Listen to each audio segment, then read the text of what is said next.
जरा एक बार आप इमेजिन करके देखो कि आपको एक ऐसी जेल में डाल दिया जाए जहां से निकलना तो दूर, वहां से निकलने के बारे में कोई सोच भी नहीं सकता। तो ऐसे हालात में आपके साथ क्या होगा? तो कुछ ऐसा ही होता है हमारे आज की इस कहानी में, जो कि एक सच्ची घटना पे आधारित है। तो कहानी की शुरुआत 1973 में साउथ अफ्रीका से होती है और इस समय अफ्रीका के अंदर काले गोरे लोगों के बीच में भेदभाव किया जाता था और गोरे लोग काले लोगों पे काफी ज्यादा अत्याचार करते थे, जिस वजह से काले लोग अपने हक की लड़ाई लड़ने के लिए सड़क पे आ जाते हैं। लेकिन उन्हें रोकने के लिए वहाँ के अंग्रेजों ने कुछ लोगों को गोली मार दी तो कुछ लोगों को जेल में डाल दिया। वहीं दूसरी तरफ सुख में मगन गोरे लोग ऐश मौज कर रहे थे, जिन्हें काले लोगों की मौत की जरा भी परवाह नहीं थी। लेकिन कहते हैं ना, कमल हमेशा कीचड़ में ही खिलता है। और हम उन्हीं गोरे लोगों के बीच में टिम और स्टीफन नाम के दो आदमियों को देखते हैं, जिन्हें ये बात अच्छी तरीके से समझ आ रही थी कि काले लोगों पे अत्याचार किया जा रहा है, जिस वजह से ये दोनों लोग काले लोगों की हक की लड़ाई लड़ने का सोचते हैं, जिस वजह से ये लोग ANC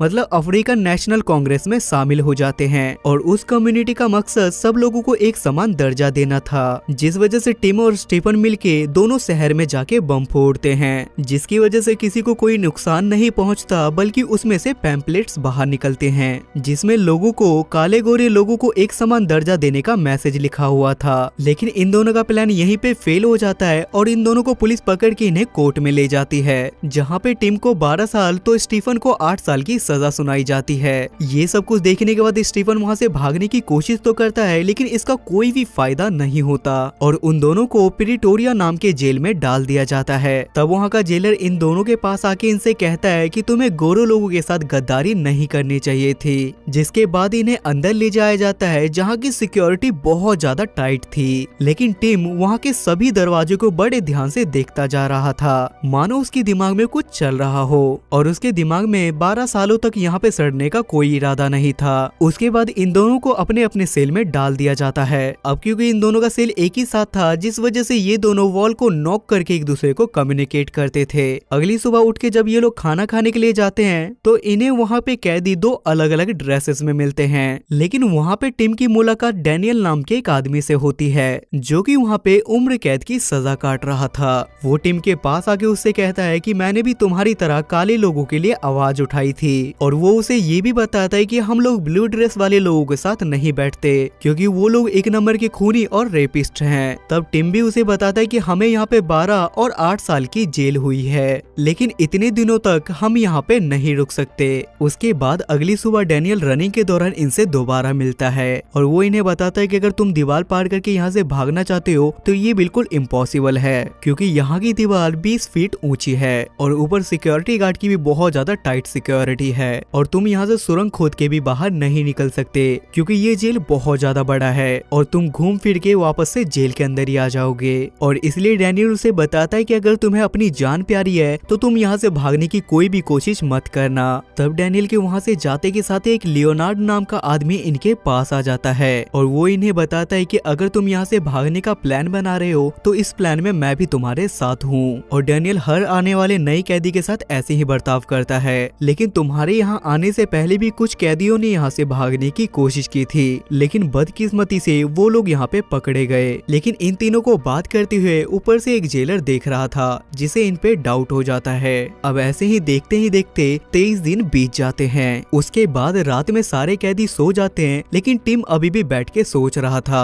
और वो जेल के सारे लोग को बड़े ध्यान से देखता है और वो हमेशा इसी सोच में डूबा रहता है कि अगर वो सारे सेल की डुप्लीकेट चाबी बना ले तो वो यहाँ से निकल सकता है। जिस वजह से एक दिन नहाते समय वो अपने दोस्तों को लकड़ी की चाबी बनाने के बारे में बताता है और कहता है इसकी मदद से हम यहाँ से भाग सकते हैं। लेकिन लियोनार्ड इसकी बात से यहाँ पे डिनाई कर देता है और वो कहता है कि एक तो डुप्लीकेट चाबी और ऊपर से लकड़ी की, ये चीज पॉसिबल नहीं हो पाएगा और हमारे पास लकड़ियों का भी कोई जुगाड़ नहीं है। जिसपे स्टीफन कहता है कि वर्कशॉप से हम लकड़ियों का जुगाड़ कर सकते हैं। उसके बाद टिम को जब भी मौका मिलता था तो वो चाबियों को बहुत गौर से देखता था और एक बार चाबी देखने के बाद वो उसकी ड्राइंग बनाने लगता था ताकि उसे हर चाबी का एक प्रॉपर शेप मिल सके। उसके बाद चुपके से टिम वर्कशॉप से लकड़ियां चुरा लेता है और रात में सभी कैदी के सो जाने के बाद वो चाबी बनाना शुरू कर देता है। उसके बाद एक दिन टिम अपने सेल की चाबी बना लेता है और वो चाबी बहुत अच्छी तरीके से काम भी करती है। लेकिन अगला दरवाजा देखने के बाद टिम थोड़ा निराश हो जाता है, क्योंकि उस दरवाजे दरवाजे का लॉक बाहर की साइड से था, जिसे देखने के बाद टिम थोड़ा निराश तो हुआ, लेकिन लाख कोशिश करने के बाद वो उसकी भी चाबी बना लेता है। उसके बाद जब वो अपनी चाबी को चेक करने के लिए जाता है तो लियोनार्ड उधर जेल की तरफ पहरा दे रहा होता है। हालांकि उसकी दूसरी चाबी काम तो करती है, लेकिन जैसे ही वो अपनी चाबी को उस ताले में से बाहर निकालता है तो उसकी चाबी टूट के अंदर ही रह जाती है।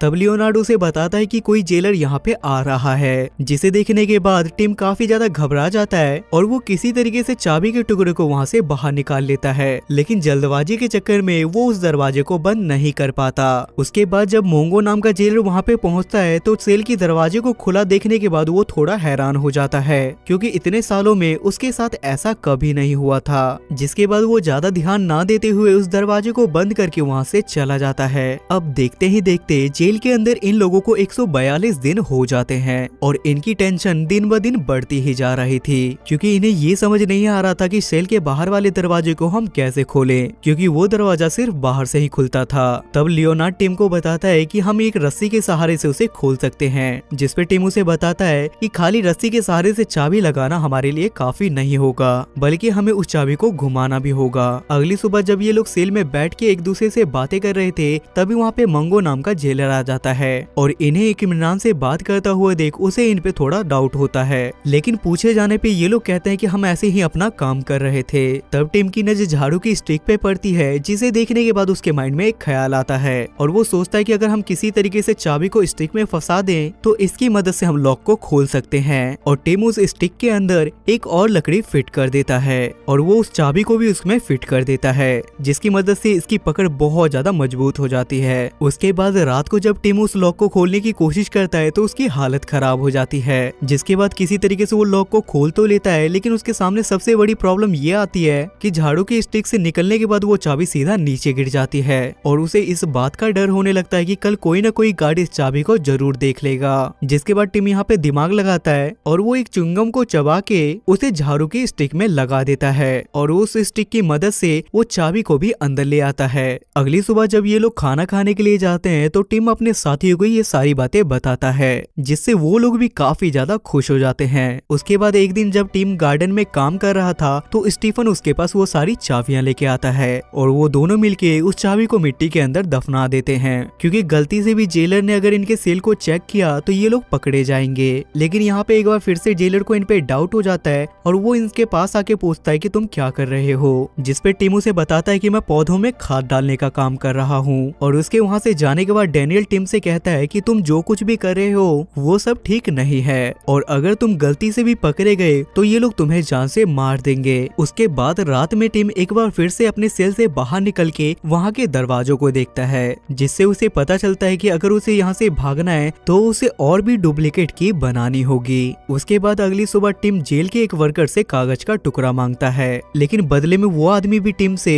एक सिगरेट का पैकेट और साबुन मांगता है, लेकिन पेपर मिलने के बाद टिम भी उसके लिए सिगरेट और साबुन छुपा देता है। अब इनको यहाँ पे 296 दिन हो गए थे, जिस वजह से रात में लियोनार्ड और टिम उठ के आगे के दरवाजे को चेक करने के लिए जाते हैं कि आगे इन्हें कितने दरवाजे पार करके यहाँ से भागना है। तभी ये लोग अपनी बनाई हुई चाबी से आगे का दरवाजा खोल के आगे बढ़ जाते हैं, लेकिन तभी अचानक से एक मोटा गार्ड इनकी तरफ आने लगता है, जिस वजह से ये लोग साइड में जाके एक दरवाजे के पीछे छुप जाते हैं। लेकिन अच्छी बात तो ये है कि वो मोटा आदमी इनके बगल से गुजरता है और उसे इनके बारे में बिल्कुल भी पता नहीं चलता और उस गार्ड के वहाँ से जाते के साथ ही ये लोग आगे का दरवाजा खोलने लगते हैं। लेकिन तभी डैनियल जोर जोर से खांसने लगता है और खांस के इन्हें सिग्नल देता है और ये लोग भी डैनियल का सिग्नल समझ के दोबारा से उस दरवाजे के पीछे जाके छुप जाते हैं और उस मोटे गार्ड के जाते के साथ ही ये लोग वापस से अपने सेल के अंदर आ जाते हैं। और अपने सेल के अंदर आने के बाद टिम अपनी सारी चाबियों को एक जग के अंदर छुपा देता है। अब क्योंकि रात में ये लोग जगे थे, जिस वजह से टिम दिन में ज्यादा देर तक सोता रहता है। तभी मंगो नाम का जेलर टिम के पास पहुंच जाता है और वो टिम को बाहर निकाल के खुद ही उसके सेल को चेक करने लगता है, क्योंकि उसे टिम पे शक था।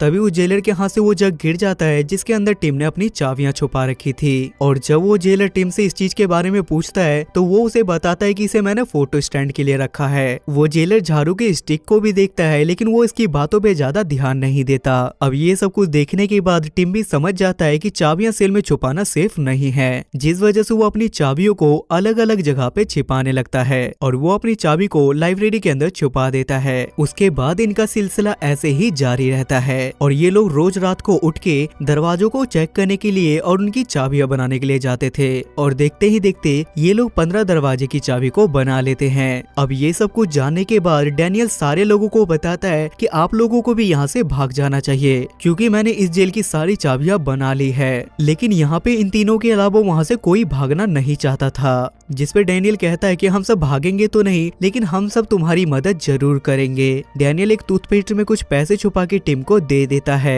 अगली सुबह एक बार फिर से सब लोगों के सेल चेक किए जाते हैं, लेकिन उन्हें वहाँ पे कुछ भी नहीं मिलता। अब इस जेल की पूरी जानकारी देने के लिए टिम एक कागज के टुकड़े को एक लकड़ी की मदद से स्टीफन की तरफ कर देता है और ये वही कागज का टुकड़ा होता है जो टिम ने उस दिन उस वर्कर से मंगाया था। और उस नक्शे को देखने के बाद इन्हें बहुत सारी चीजों का पता चल जाता है कि आखिर ये लोग कहाँ से निकल सकते हैं। उसके बाद टिम अपने सेल से बाहर निकलता है और वो जाके स्टीफन और लियोनार्ड के सेल को भी खोल देता है और जेल से बाहर निकलने के लिए ये लोग कुछ कपड़े भी वहाँ से उठा लेते हैं। जिसके बाद ये लोग एक एक दरवाजा खोल के आगे बढ़ने लगते हैं, लेकिन तभी डैनियल अपने सेल के एक लाइट को फ्यूज कर देता है जिसकी वजह से शॉर्ट सर्किट होता है और सब जगह की लाइट कट जाती है। और प्लान के हिसाब से सारे कैदी जेलर को वहाँ पे बुलाने लगते हैं और वो सब लोग अपने सेल के लाइट को ठीक करने के लिए कहते हैं और वो लोग ऐसा इसलिए करते हैं ताकि उन तीनों को यहाँ से भागने का समय मिल सके। उसके बाद ये तीनों सारे दरवाजे को पार करके आगे बढ़ जाते हैं और सामने इन्हें इलेक्ट्रिक दरवाजा मिलता है जो कि कोई गार्ड खोल सकता था।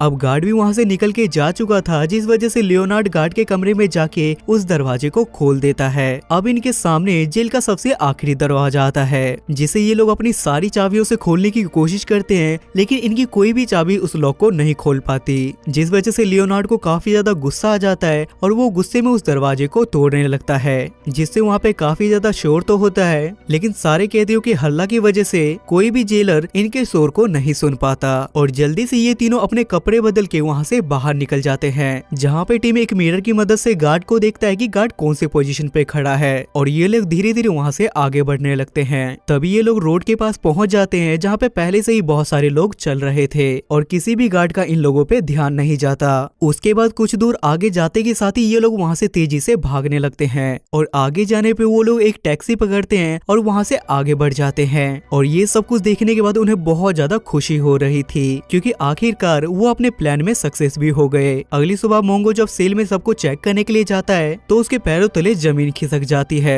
क्योंकि उसे पता चलता है कि वो तीनों जेल से भाग गए हैं, जिसे देखने के बाद वहाँ के कैदी भी हंसने लगते हैं क्योंकि वो तीनों उस जेल को पार करके निकले हैं जहाँ से निकलना नामुमकिन था। और वो लोग साउथ अफ्रीका से निकल के सीधा लंदन पहुँच जाते हैं और बाद में हमें ये पता चलता है कि इन तीनों को काफी ढूंढने के बाद भी ये तीनों कहीं पे नहीं मिले और ये लोग लंदन जाके एक बार फिर से ANC ज्वाइन कर लेते हैं। और उसके बाद 1992 में साउथ अफ्रीका के अंदर काले गोरों का भेद खत्म हो गया और उसके बाद 1994 में नेल्सन मंडेला साउथ अफ्रीका के सबसे पहले प्रेसिडेंट बने और उनका भी कलर ब्लैक था। और ये मूवी यहाँ पे खत्म हो जाती है।